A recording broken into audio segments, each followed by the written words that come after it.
Hello, my name is Christon Chancellor. And I'm Joseph Collins, and today we're here with Miss Bobbie Wooten Moorehead of Houston, Texas, and interviewing her. And we thank you for taking the time out of your day to talk with us young people. You're quite welcome. Our first question to you, where did you see yourself at our age? At the age of 18, I was just entering, well, it was the end of my year at Texas Southern University. I went to Texas Southern right after my 17th birthday, after I graduated from Jack Yates High School here in Houston. So where do I see myself at 18? I saw myself that I'd wanted to be an architect.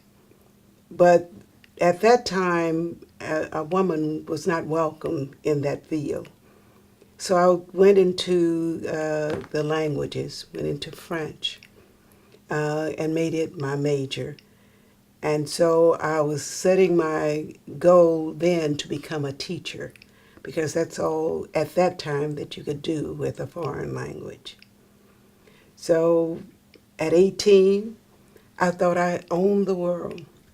And I really, they had nominated me for freshman queen. I'd started to remember, think about the fact that I might look good. I might look good.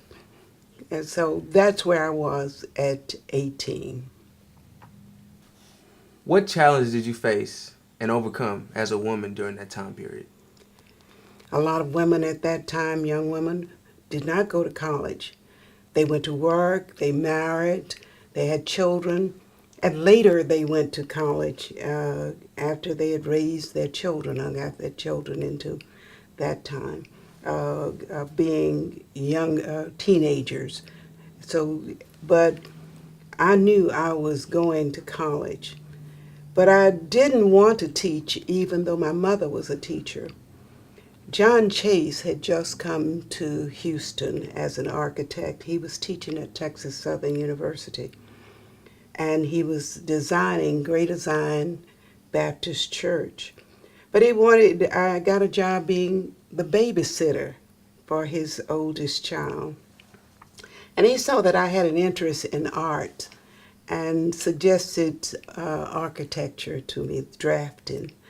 So my junior and senior year in high school, I took drafting and architectural drafting, thinking and him too, as he was mentoring. Then it was a lot of mentoring going on during my time. He saw me as being a young woman architect, being a first. I saw myself being a first. But when I visited Texas Southern's campus, at that time the main building on Texas Southern's campus was the Fairchild building. And the other buildings were temporary buildings. Really what we would call, we call them tin buildings. And in that I'd gone to all of the rooms where I was going, and it was when I got to the masonry part, it was always a surprise to all of the men teachers as I was moving about that I was going to go into architectural drafting. That's what it was called at that time. And so it wasn't that they discouraged me, but when I got to this particular building, the instructor there had me to take a look at what those men, now remember I was 17, 119 pounds, 5'5". I was skinny, an honor student, because it was expected that girls were going to be smart. They were always smarter than the boys. The boys were going to be athletes, and that has just gone through the ages where they don't expect the boys to be smart. They expect them to be athletes. So I went into this building, and they were doing the mixture for bricks. And the instructor told me that I was going to have to do what they were doing. Do you think you can do that? Yes, I can. Okay. We cuss in this building. Uh, and do you cuss? No, sir, I certainly don't. I am a young woman. I'm a young lady. Now, if you don't do the work that is in this room, that's in this building yourself, you may not, you may fail. Immediately, I thought about the fact that I could not fail.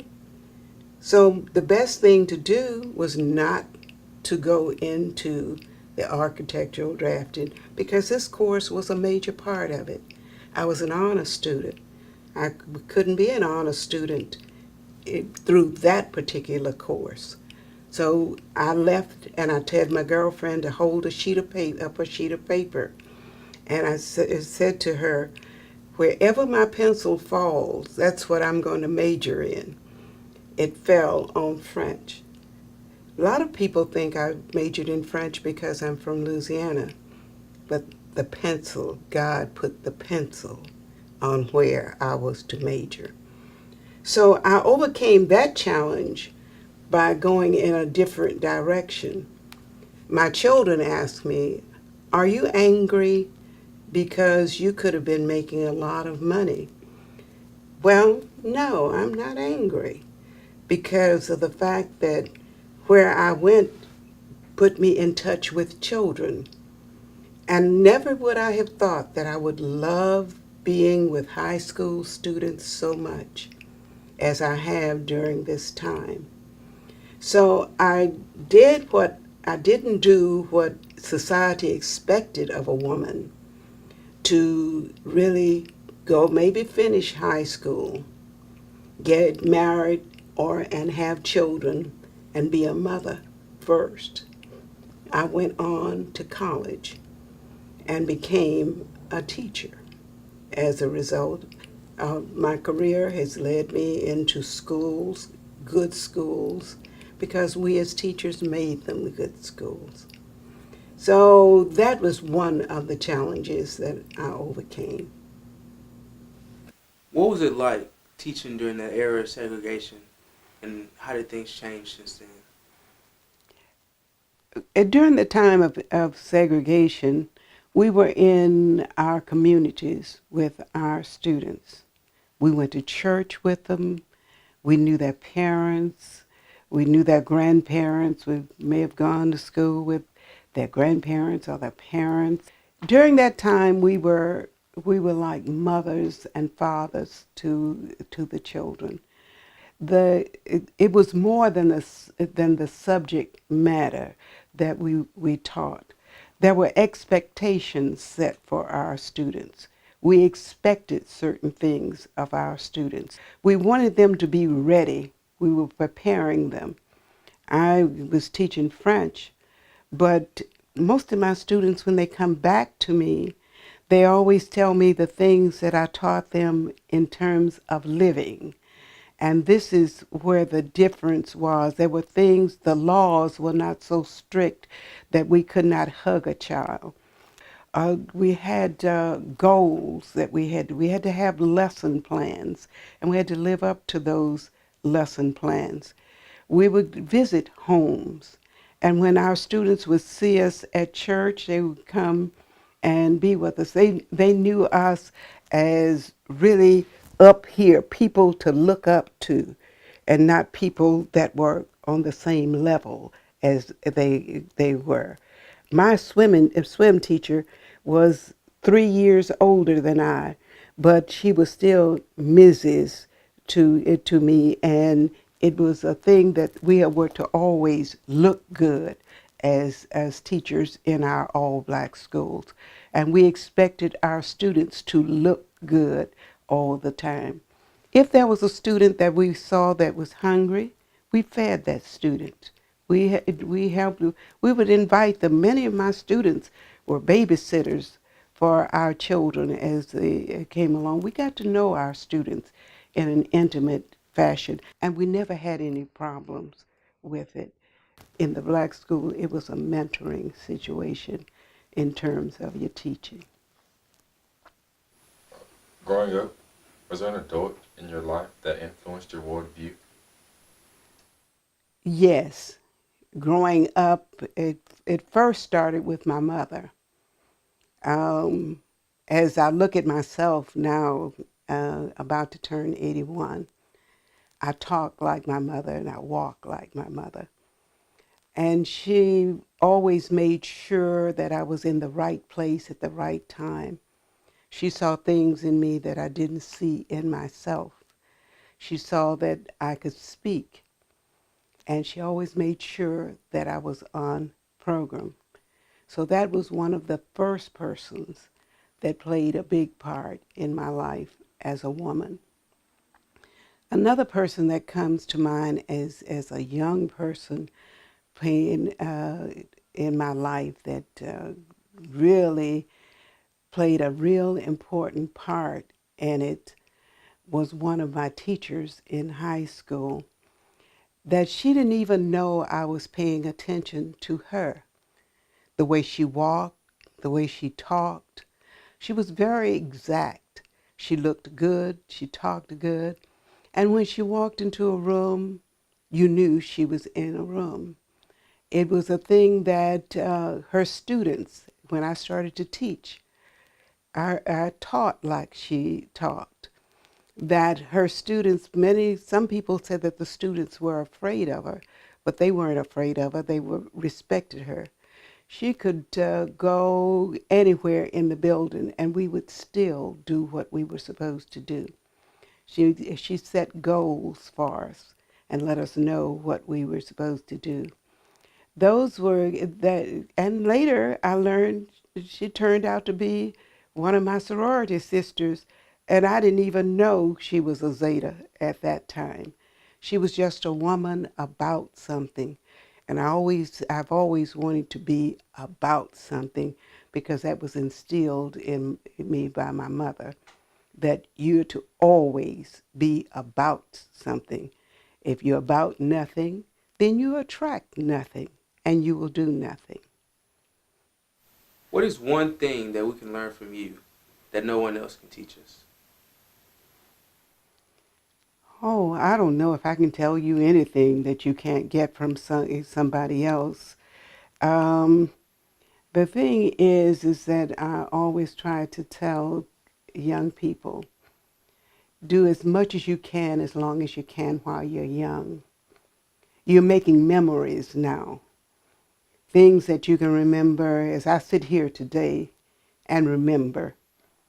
I'm not really making memories anymore. I'm aiding young people to make memories so that they can pass things on to their children and their children can pass them on to their children. The celebrations that we have here in our home are really those things that are making traditions.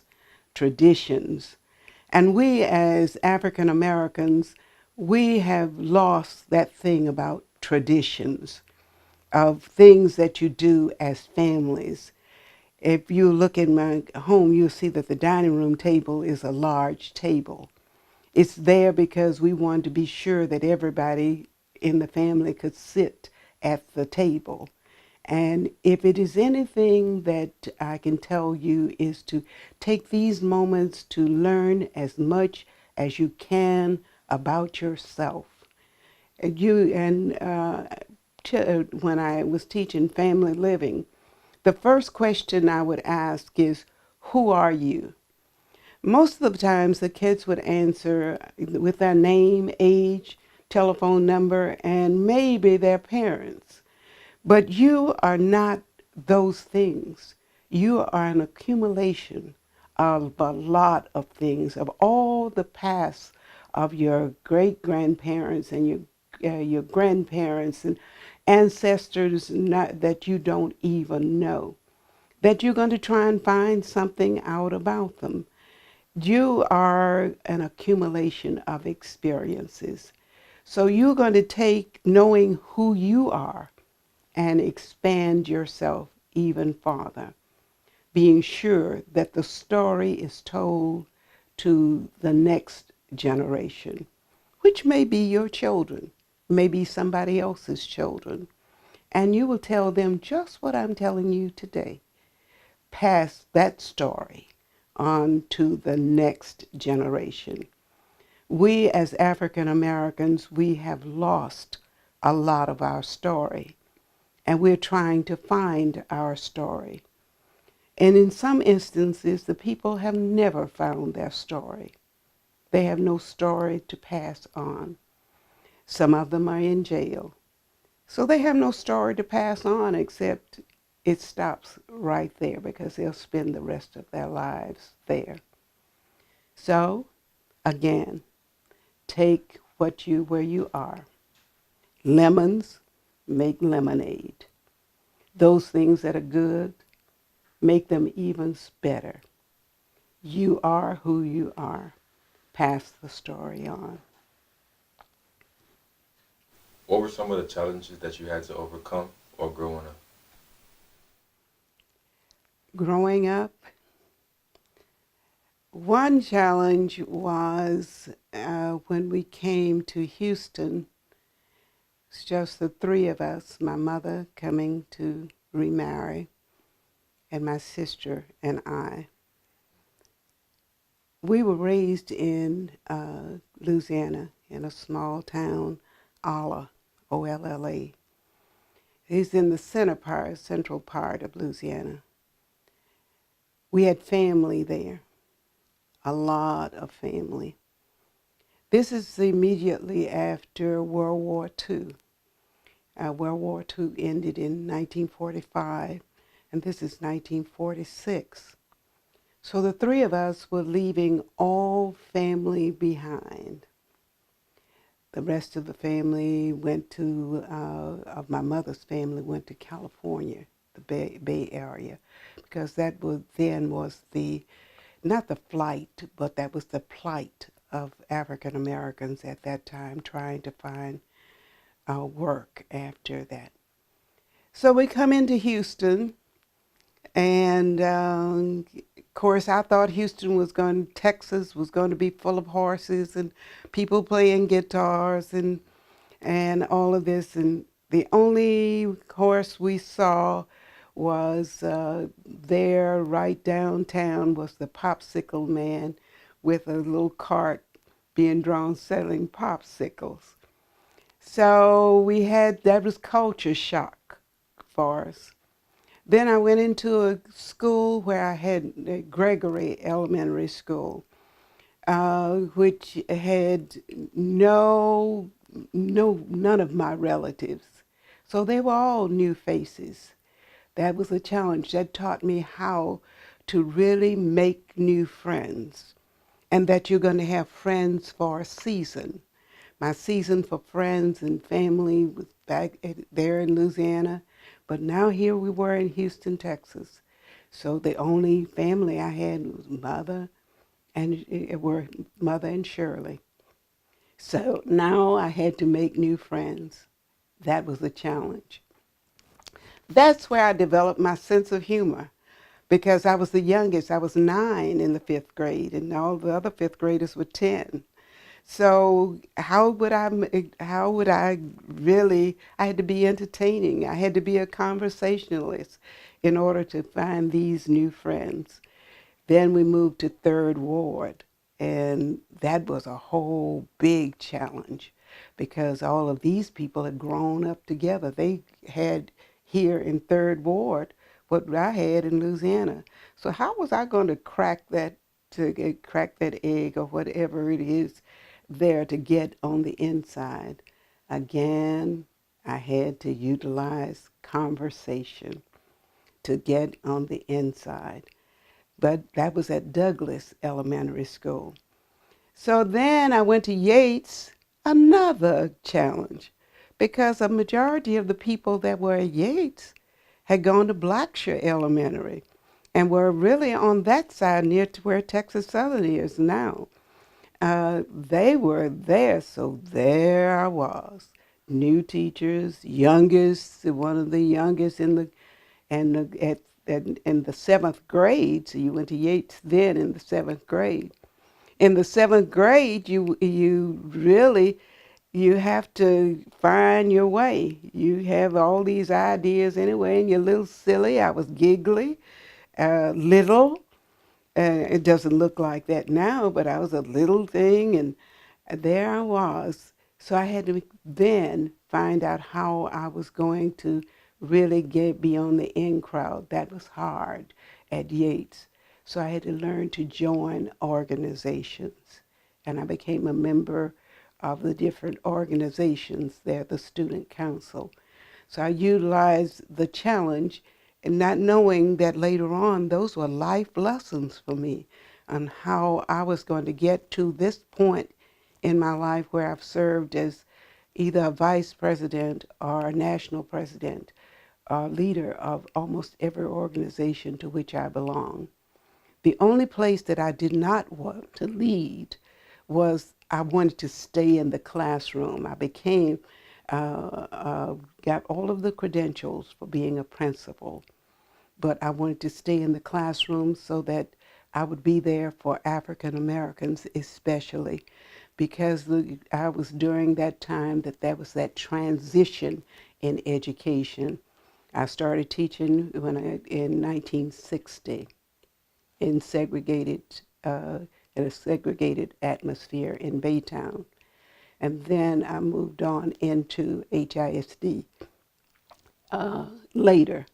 But in 1970 was the transition, which took me all the way back to when we came to Houston, because I was going into another environment where I was going to be in the minority.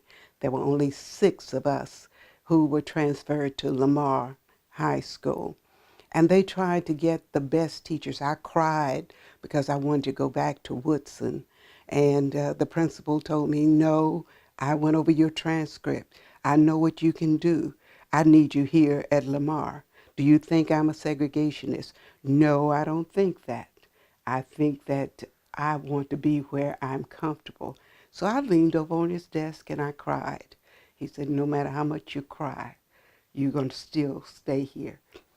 So I had to utilize all that I had done during my young life to get into strange environments in order to survive in this environment. And then I decided to go to HSPVA High School for the Board. Well, they sent for me. They wanted me there. And I went there to teach. And this principal at Lamar says, you want to go over there with all of those weirdos? I says, I certainly do, because I'm a creative teacher. Remember, I had to be creative to make it through with all of those other people when I left Louisiana, and all through the time had to be creative, had to be a conversationalist, had to have a sense of humor, had to make do with the moment. That's another word that I have, make do. And so I went to HSPVA in 1974, and that was the beginning of that school, and stayed there until I retired in 1993. And the challenges, many. There are challenges to you as young men. So while I was at HSPVA, I set up a little club. It met during the lunch period for minority young men to join in with me. They would have lunch. I was the mother figure, and having it where there were some who were Hispanic, some who were African American, and we would enjoy each other, and they would talk about their problems and their situations, and we'd laugh about some of them, and some of them we said there's no laughing matter. You have got to be the best that you can be. Those are musicians and actors. You have to be the best, because nobody's going to let you be anything here. You have to work for it to be whatever you are. Challenges, there are many. Thank you for taking the time and opening your house to us so we can have the opportunity to do this with you. Oh, I enjoyed you. I enjoyed you immensely. Not only because you are handsome young men, but I see a great future for the both of you.